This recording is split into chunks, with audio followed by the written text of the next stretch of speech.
Eu hoje, por exemplo, respondi, não sei se vai sair amanhã, a uma pergunta de uma jornalista do jornal São Gonçalo sobre isso, né? Então, assim, toda véspera de eleição, todo mundo volta a falar na linha 3 do metrô, né? É muito engraçado como aqueles que tiveram 8 anos para cumprir essa promessa, agora prometem de novo, né, para tentar ganhar voto.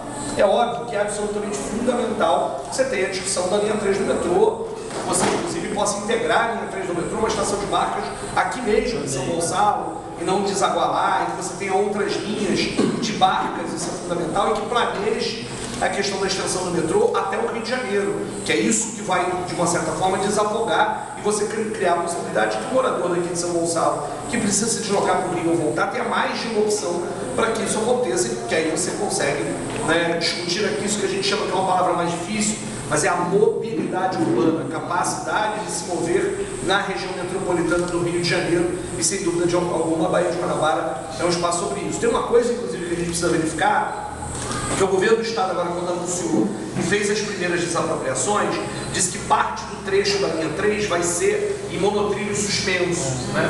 O que é um modal de média capacidade, ou seja, não basta lá no Rio de Janeiro, Eduardo Paes, insistir na história dos BRTs, aqui agora a gente, no lugar tem um metrô, que é um modal de alta capacidade, você vai diminuir a capacidade numa região que tende a crescer muito por causa da própria questão do Comperj. Então a gente está batendo firme nisso, está dizendo que isso não é uma lógica de pensar o transporte, né, pensando no futuro, e sem dúvida alguma, a gente só vai conseguir fazer isso enfrentando os interesses das grandes empresas, das empresas de ônibus e das empreiteiras que dominam isso. E aí um pouco que você falava sobre isso, é realmente um absurdo que tem que tirar dos trilhos, você não tenha, na verdade, já feito o processo todo de manter a questão da mobilidade urbana, sem dúvida alguma, questão fundamental. Edson, secretário de Educação é um estorvo ou uma decoração? Na verdade, assim, ele só pode ser uma das duas coisas. Você sabe que eu gostei dessa provocação, né, de pensar nisso. Mas assim, eu fico pensando o seguinte, antes ele fosse decoração, porque nos últimos tempos só tem sido estorvo, só tem sido problemas. O que eu imagino numa situação da gente ganhar o governo é inclusive inverter essa lógica. O próprio secretário de Educação não tem que ser um impositor de políticas públicas que o governo pense. Na lógica da radicalização da democracia, acho que a gente pode pensar um projeto em que a gente culmine naquilo que está acontecendo em tal cara, em que o secretário de Educação foi eleito pela própria categoria e pode ser revogado pela própria categoria. Imagina que isso não pode mudar, de alterar a própria política na lógica da gestão democrática das redes públicas. Isso é um debate interessante, na minha opinião, porque mais importante do que o secretário de Educação é você construir um plano estadual de educação com metas claras, com demandas sobre o poder público, e que o poder público seja aquilo que ele deve ser, poder executivo daquilo que está sendo construído radicalmente, de forma radicalmente democrática. Ricardo, a questão da principal bandeira. Não dá para ser uma bandeira, isso é um problema sério. Eu até fiquei pensando se não dava para ser como Cristóvão Buarque, sabe? Aquela história de só educação. Mas é um problema que a gente aí não discute a lógica de sociedade que a gente está pensando. Eu tenho dito que a gente quer disputar a concepção de 3 conceitos, de 3 ideias nesta eleição. Uma delas é a própria ideia de desenvolvimento. Então a própria ideia de desenvolvimento, aquilo como o Flávio já falou aqui, o que é desenvolvimento ou não? Oi? Tá bom, dois da tempo. A outra é a concepção e a ideia de segurança. Nós vamos discutir isso, discutir a ideia de paz que eles defendem na história das UPPs. Nós vamos discutir essa concepção e mostrar que, do nosso ponto de vista, as políticas de segurança devem ser por outro caminho. A outra é a própria concepção de Estado.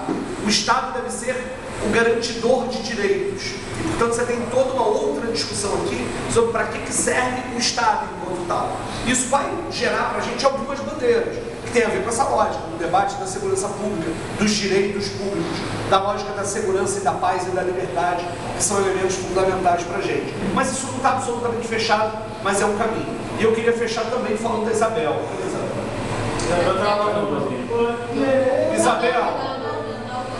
Isabel, se emociona sempre, viu? O que eu queria te dizer é o seguinte, se emociona sempre. Eu também me emociono sempre, choro até em comercial de margarina. Em casa meus filhos de 6 anos já me sacaneiam com essa história. Basta que uma cena já está lá papai chorando. E assim, mas é porque eu acho que faz parte. O Henrique, que é um cara que nos emociona sempre, tem dito de forma muito incisiva, de que a gente tem que fazer política com brilho nos olhos. Para mim, quando eu falo em brilho nos olhos, já está enchendo água. Brilho nos olhos também tem a ver com isso. Se a gente se emociona, significa que a gente está por inteiro naquele processo. Então, eu queria falar contigo exatamente como é que é maneiro isso.